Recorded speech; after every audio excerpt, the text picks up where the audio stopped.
పూరి జగన్నాథ్ ఆలయ రత్న భాండాగారంలో మరో రహస్య గది ఇవాళ తెరుచుకోనుంది.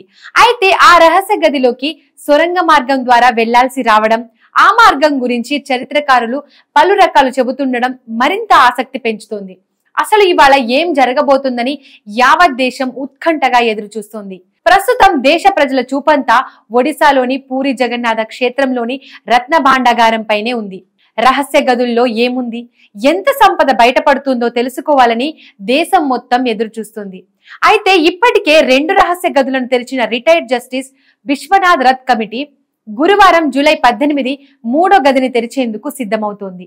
46 ఏళ్ల తర్వాత తొలిసారి జూలై నెల 14న 2 రహస్య గదులను తెరిచారు అధికారులు. రత్న భాండాగారంలోని ఇన్నర్ ఔటర్ ఛాంబర్స్ తెరిచారు.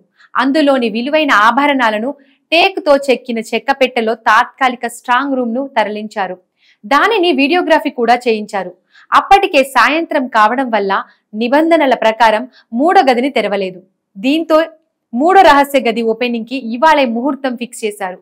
సొరంగ మార్గం ద్వారా మాత్రమే ఆ గదిలోకి వెళ్లే అవకాశం ఉండడంతో మూడో గది ఎంట్రీపై సర్వత్రా ఉత్కంఠ నెలకొంది. ఇక తెరవబోయే మూడో గదిలోని సంపదను కూడా స్ట్రాంగ్ రూమ్ కి తరలించనున్నారు.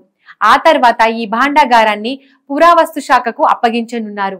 ఈ రహస్య గదిలో 34 కిరీటాలు, రత్నఖచిత స్వర్ణ సింహాసనాలు, దేవతల బంగారు విగ్రహాలు ఉన్నాయని చరిత్రకారులు చెబుతున్నారు.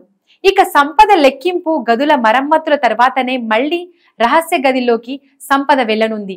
మరోవైపు రహస్య గదిని తెరుస్తున్న కారణంగా క్షేత్రంలోని భక్తుల ప్రవేశాన్ని నిలిపివేసినట్లు ఆలయ మండలి తెలిపింది.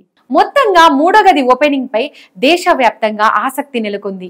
సొరంగ మార్గంలో ఎలా వెళ్తారు, ఎలాంటి సంపదను గుర్తిస్తారన్న ఉత్కంఠ నెలకొంది.